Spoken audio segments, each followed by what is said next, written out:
And I talked earlier about the fragility of economic recovery, but that is not the global norm.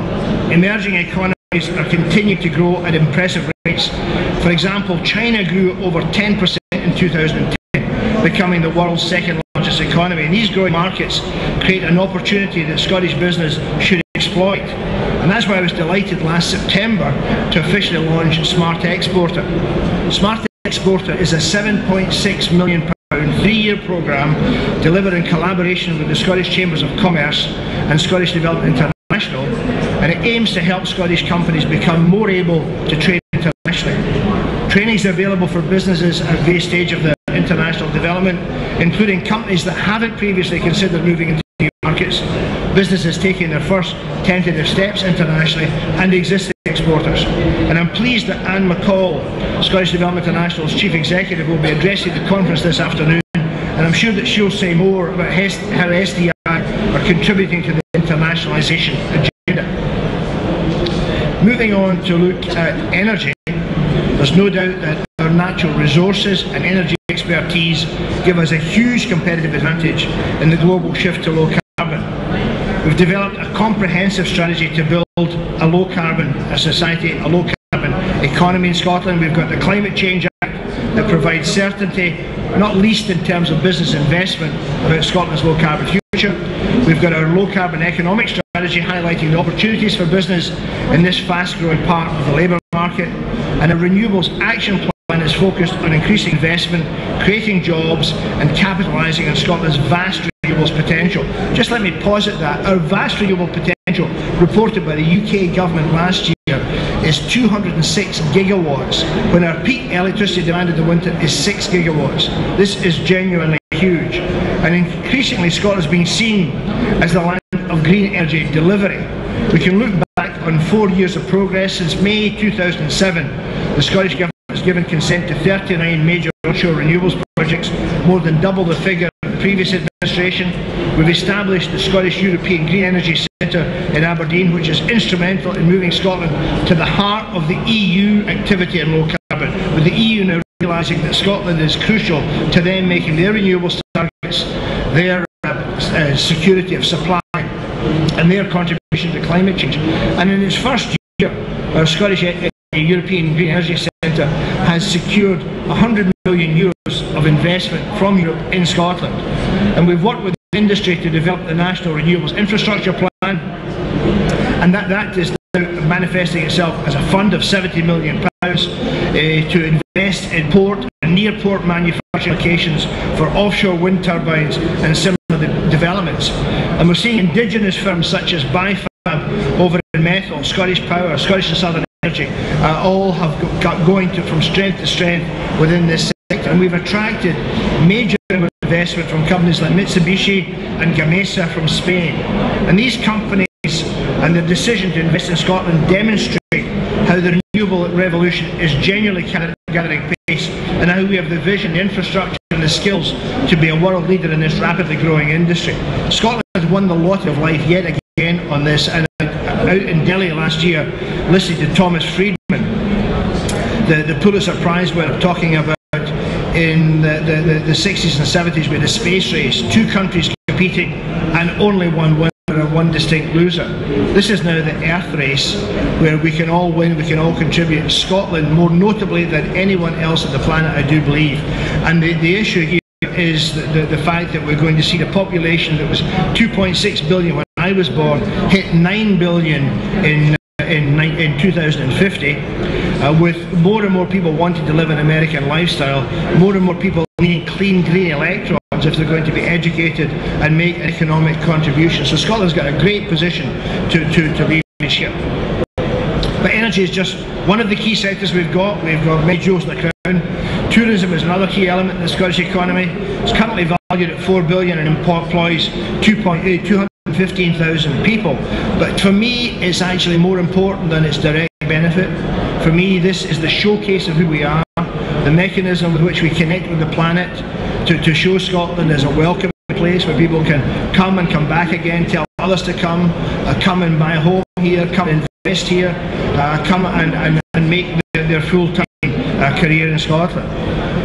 However, the current worldwide economic climate has knocked us a bit off track with our laudable ambition of 50% growth by 2015. But tourism has shown itself to be resilient, and that was demonstrated in 2010. Several other factors came and hit us hard: the ash cloud, airline strike disruptions, and the severe weather. But overseas numbers have increased and expenditure has held almost level. And last year, or 2009 rather, our homecoming Scotland was hugely successful. It demonstrated that a nationally driven theme can be adopted widely across Scotland, with all sectors uniting to deliver a unique and memorable experience for visitors around the world behind a unifying theme. 400 events influenced 95,000 additional visitors to travel to Scotland and exceeded our target by generating 53.7 million additional tourism revenue. We're committed to build on that. In 2014 we're going to repeat it, and hopefully on a 5-yearly cycle thereafter. And 2014 is going to be a monumental year because we've also got the Commonwealth Games and Ryder Cup that year. And just last year we had another themed year looking at food and drink, building the strength of the sector, linking the sector to another sector, this time food and drink. And that's going to be followed in 2011, this year, with Active Scotland. We can work off some of that food and drink. 2012, Creative Scotland, contrasting nicely with the Olympics in London, hoping to get people to come and extend the visit here. 2013, playing to another strength, Natural Scotland. And these themes, I am sure, I can see already, are inspiring tourism businesses and other sectors to work closely with tourism, creating more inspiring, compelling reasons to visit Scotland and for people to buy from Scotland over the coming years. So we welcome the fact that this is an industry-led sector, with the Tourism Leadership Group under Stephen Leckie from Crieff Hydro chairing a tourism strategy that is coming from the bottom up, working closely with Visit Scotland and Event Scotland. Now, if I can just maybe finish by spending a few moments reflecting on the work I've been carrying out across Scotland. Since 2007, I've undertaken 191 consultation sessions with over 9,000 folk in them. They're usually not the broadcast from the podium. They're usually me with a laptop computer, a nice big screen like this, and mind mapping software, getting the view of the room about who we're trying to serve, how they would define our purpose, how we might measure progress against that, who else can help us, and how we might work better together to get to a more resilient, more effective future. It's given us a vast amount of feedback, it's created conversation, it's created wonderful levels of common cause, and my big test when we finish one of these mind mapping sessions is just to see how long it takes the room to clear. On average it takes about half an hour, because conversations are taking place and we're seeing trust, alignment, and people beginning to understand that we are serious in government about taking advantage of the feedback loop and fixing issues like issues around availability of funds, planning, skills. And the one message that came from every sector of the economy, and that is that every sector wants to get closer to our schools, to tell the schools how exciting their sector is in terms of reward, motivation, and the subliminal advantages that flow from being there. So I think what we've done with that mind mapping is started a new and better conversation where even the quiet voices in the room speak and listen to. And what is very interesting for me is it all kind of looked a bit barking magic when I started doing it. I think it's been somewhat vindicated. Best vindicated by a guy called Joshua Cooper Ramo, who is Henry Kissinger's representative and heads up Kissinger Associates. And he's essentially saying, unless you bring people together in common cause, you're not going to get optimal results.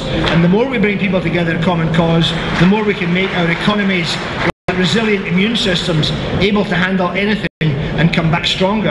And he's also got a nice message for policymakers. He's saying far better to be a gardener than an architect. And I kind of like that, because George Soros has got a lovely line that says, I don't know what you're doing, but I can tell you one thing for certain: whatever it is you're doing, it's wrong.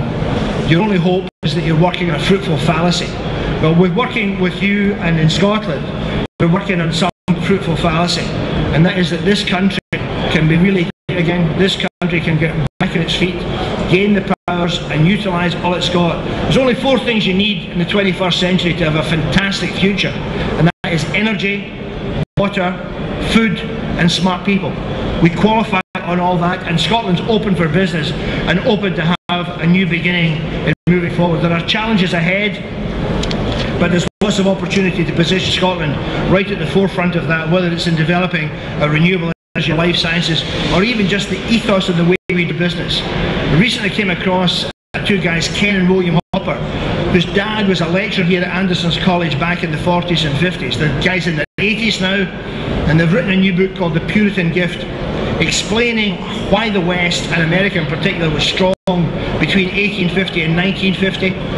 Their argument is it was the principles of the Puritans that came down through Abe Lincoln and Theodore Roosevelt into the boardrooms of America that created a desire to have heaven on earth, to involve everyone, to improve the system forever, to be open to new ideas.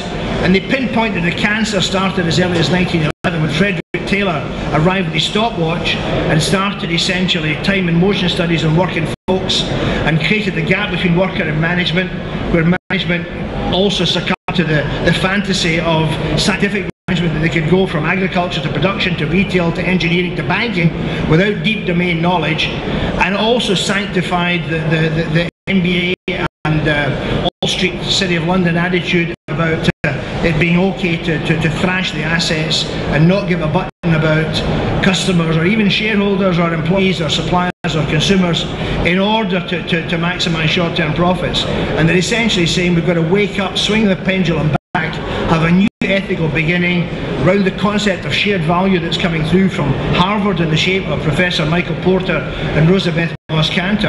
And if that's going to happen anywhere, given we had the first Enlightenment, it can happen here in Scotland with a second Enlightenment coming from the bottom up. But that's going to need more and more vigorous businesses taking that on board, working together and keeping these conversations going.